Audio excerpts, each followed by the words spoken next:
Hola, ¿qué tal? Muy buen día a la hora que se estén acercando a este material. Mi nombre es Eric Torres y estamos en el proyecto de Club de Lectura El Baúl del Artista.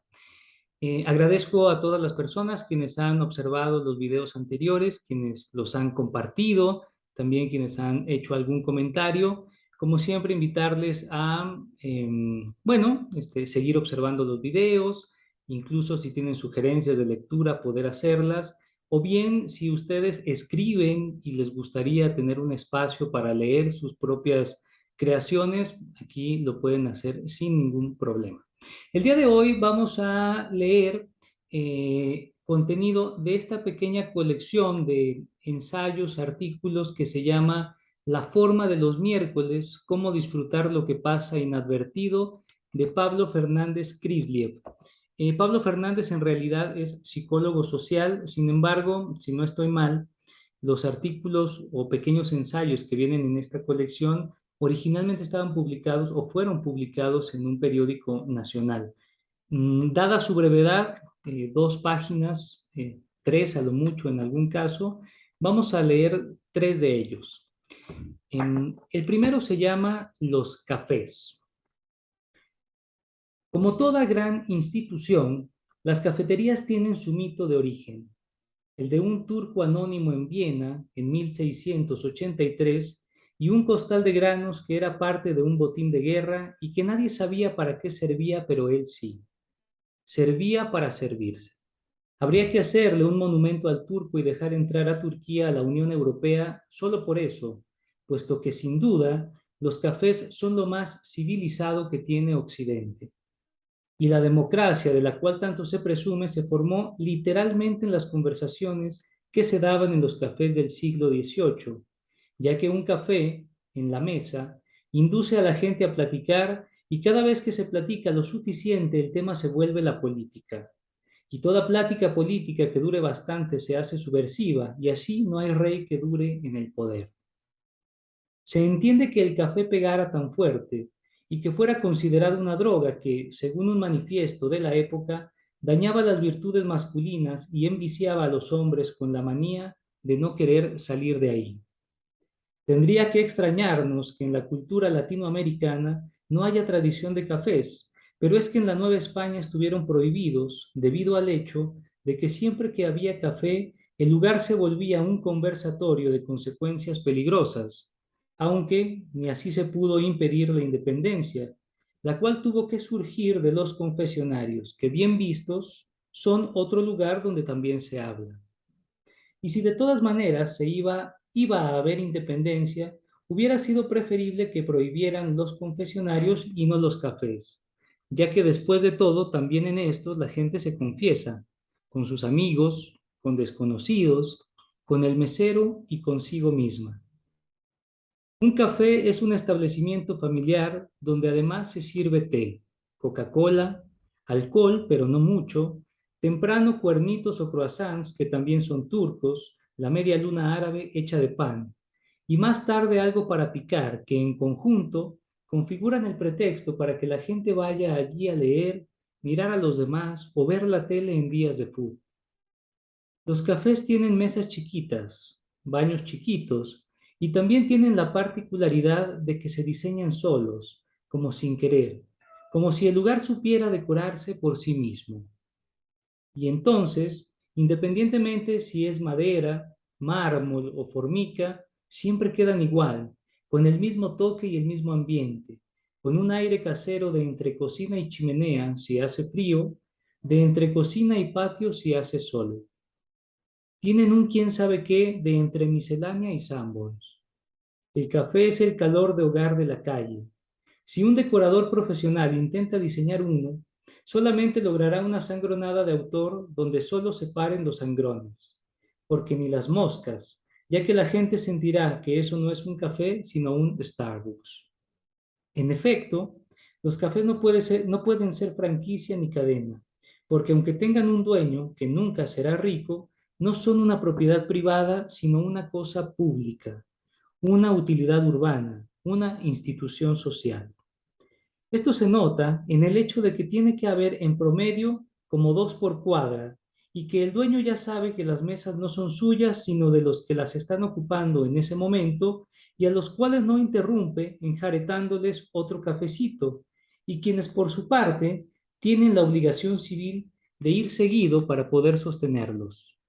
Los cafés parecen obedecer a una razón más grande y más antigua, más colectiva e histórica que la del negocio que no son. Uno pasa enfrente de un café y otro, y en todos hay una persona con una taza o un vaso y un cigarro que siempre están a la mitad. Y aunque lo más seguro es que lleven allí nada más 20 minutos, que se hayan dado una escapadita del trabajo o que estén esperando a alguien, siempre parece que llevan siglos, 3 para ser exactos, en la misma posición y con el mismo periódico del día de hoy.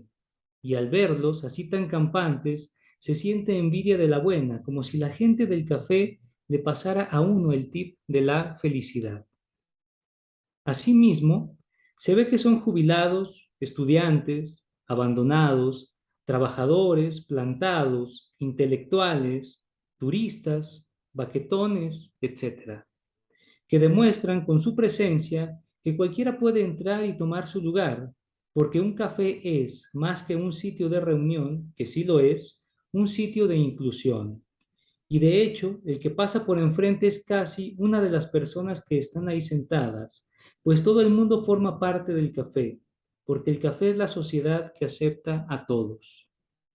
Y así, el sentimiento que dan los cafés no es el de que allí le van a arreglar a uno los problemas y preocupaciones y soledades, pero sí el de que todas las gentes que están ahí lo están acompañando.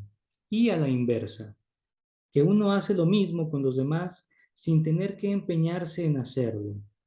Tomar un café es un acto de gentileza. Las ciudades con café son ciudades acompañadas. Bueno, este es el primero, se llama Los Cafés. El segundo que vamos a leer se llama Los coches y los peatones, de Pablo Fernández Crislio. Por fin la muchedumbre humana se subdividió en dos especies distintas, y no por métodos genéticos, sino locomotores, igualmente darwinistas, ya que todavía sobrevive el más fuerte, en los que pisan con las llantas y en los que andan con las suelas.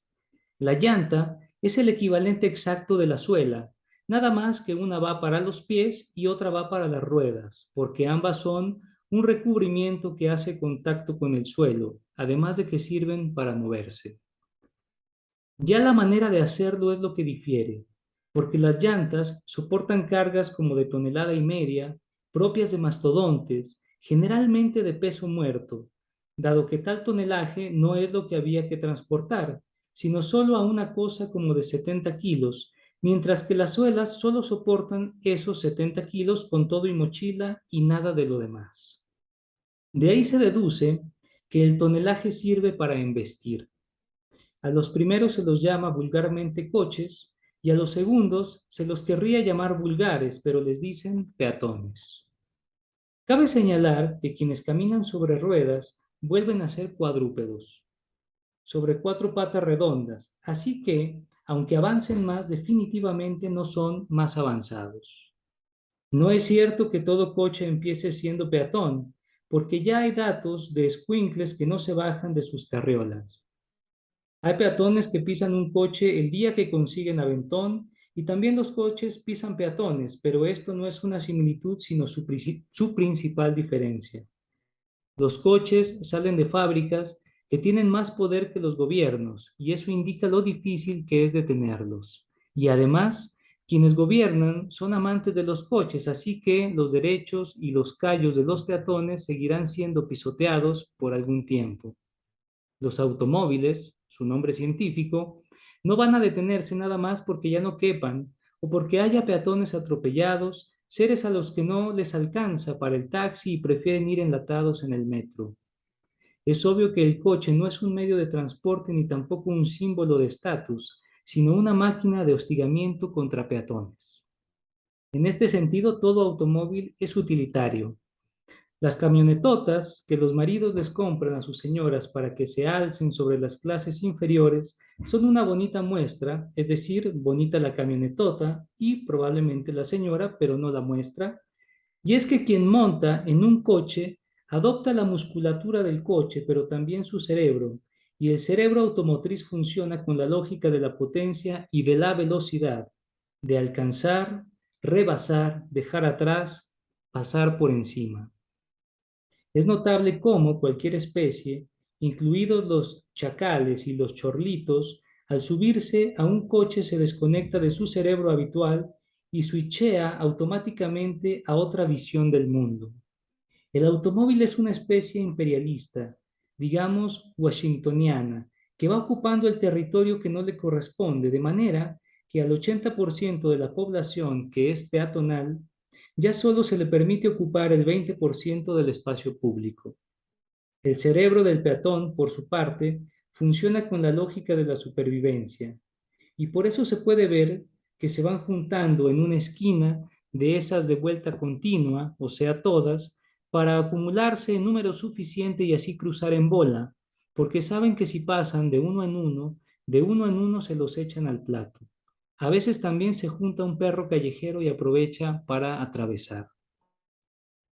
Parece ser que el Día del Peatón, que organizan las autoridades cada año, es la fecha en que se levanta la veda y los coches pueden salir a cazar transeúntes que creían que el Día del Peatón es la fecha en que podían cruzar las calles con inmunidad cuando van sobre las rayas blancas. Pero en realidad esas rayas son la línea de arranque de los coches y no pasos de peatón.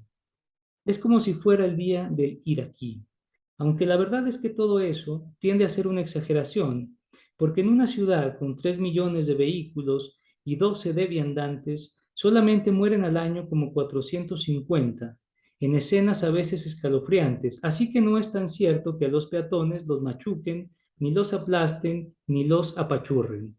Únicamente los mojan en tiempos de charcos, les tocan el claxon por la espalda, les echan la lámina y ponen cara de desprecio frente a ellos, esos muertos de hambre, incapaces de comprarse siquiera un Chevy.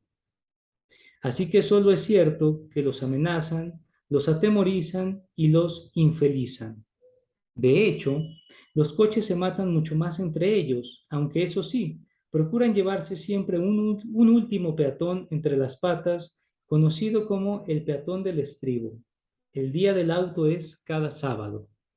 Ahora bien, es sabido que dos especies de la muchedumbre humana no pueden convivir porque tienden a destruirse, así que no está de más prestar atención a una tercera especie, incipiente, denominada híbridos, en latín cruce de dos especies, porque son mitad suela, mitad llanta, casi rueda, casi pie, como los autobuses, que son una cruza de coche con banqueta, o las motos chiquitas, como las que están cruzadas con repartidor de pizza, o las bicis o los patines.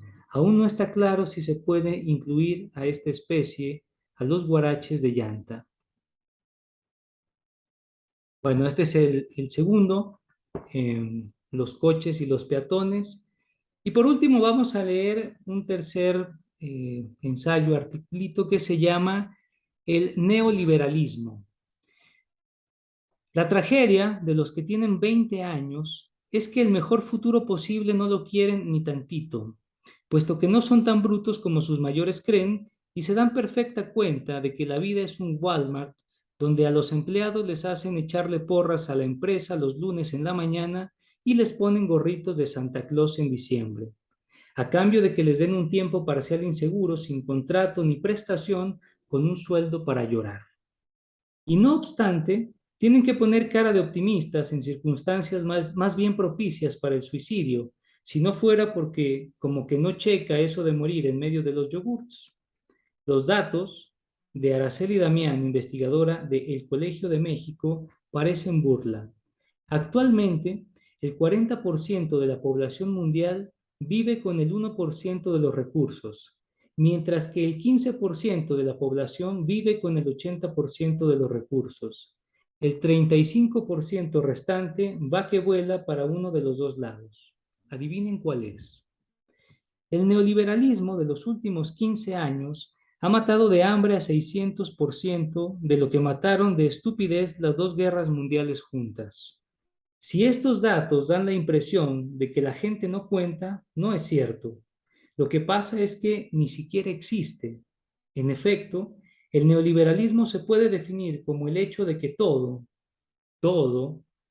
toma la forma del dinero, y quien no puede adoptar esa forma de comprador, vendedor, consumidor, pasa a ser un estorbo, como los baches que se atraviesan en el camino o como los limpiaparabrisas, los pedinches y el coche de adelante. El dinero ya no es un objetivo como antes, sino un punto de partida. Por dinero puede entenderse algo que es mucho, que se suma, que se resta, se porcentúa, que les pone belleza a las cosas, de modo que objetos horribles, como esos saquitos de Chanel, que parece que el gato jugó con ellos, son bonitos porque se les ve el dinero que costaron, que se globaliza, lo cual quiere decir que adquiere todas las características de la información, que es lo que más rápido se mueve, y puede meterse por cables, desvanecerse, convertirse en onda, aparecer en otra parte en tiempo real, volverse cifra y nada de billete, como sucede con las tarjetas de crédito o los índices Nasdaq. Y tiene exactamente el valor que se les quita a los demás. Porque si no, qué chiste. El dinero vale por la cantidad de pobres, envidiosos y perdedores que produce, por lo cual es muy necesario que se gaste y que se note. Así que no es ostentación, sino pura lógica. Lo mejor de viajar es que otros no pueden. El neoliberalismo es que todo se vuelve dinero y la globalización es que el dinero se vuelve información. Por eso ya no es el trabajo el que fabrica mercancías, sino el dinero y la información que hay en la tecnología, la que produce Chevrolets, tabiques y jitomates hidropónicos. Así que ya no se necesita gente. La diferencia entre el dinero y la gente es que el dinero siempre hace falta y la gente siempre hace sobra. Por eso la educación consiste en ir a la universidad a aprender a dejar de ser gente para convertirse en algo más atractivo, o sea, aprender a presentarse como inversión, aprender a venderse, con buena imagen y labia y dinamismo, sabiendo rendir y redituar. La educación sentimental ahora se llama inteligencia emocional y explica cómo convertir los sentimientos en negocios. La programación neurolingüística explica que somos una computadora a la que se puede programar para triunfar. Por eso, al final del día la ética es ese angelito que le dice a uno que hoy consiguió buenos contactos, clientes, contratos y por el momento sigue siendo uno de los que todavía no sobran. La ética neoliberal es como la alegría de un Walmart que sabe que hoy acaba de arruinar otra panadería, otra familia y otra tiendita de la esquina. Así pues, quienes tienen 20 años, si bien les va, no van a hacer lo que sueñan, sino que van a sobrevivir a lo infeliz, porque tendrán que entender que los valores del futuro son la competitividad, que es la capacidad de provocar fracasos ajenos, la flexibilidad, es decir, que uno ya ni siquiera hará lo que le ordenen como antes, sino que ahora las circunstancias por sí solas le marcarán qué hacer aunque no quiera, tal como buscar clientes con trucos tramposos por mail o por teléfono, o ponerse gorrito de bruja si viene Halloween. Y si no lo hace, es que no tiene disposición para aprovechar las oportunidades, que es más o menos lo que le dirán cuando lo corran, para que conste que la culpa es suya. También tendrá que trabajar en equipo, que significa que no podrá tener ideas, que es intercambiable por cualquier otro, uno más joven, por ejemplo, y que ya no se trata de su propia vida, sino de la del dinero.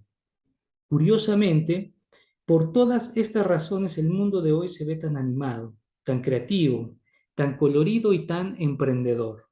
En efecto, nada se ve más creativo que miles de seres humanos angustiados por sobrevivir gracias a su propia degradación. Bueno, estos tres textitos de este libro, La forma de los miércoles, cómo disfrutar lo que pasa inadvertido, de Pablo Fernández Crisliev y editado por Editoras Los Miércoles.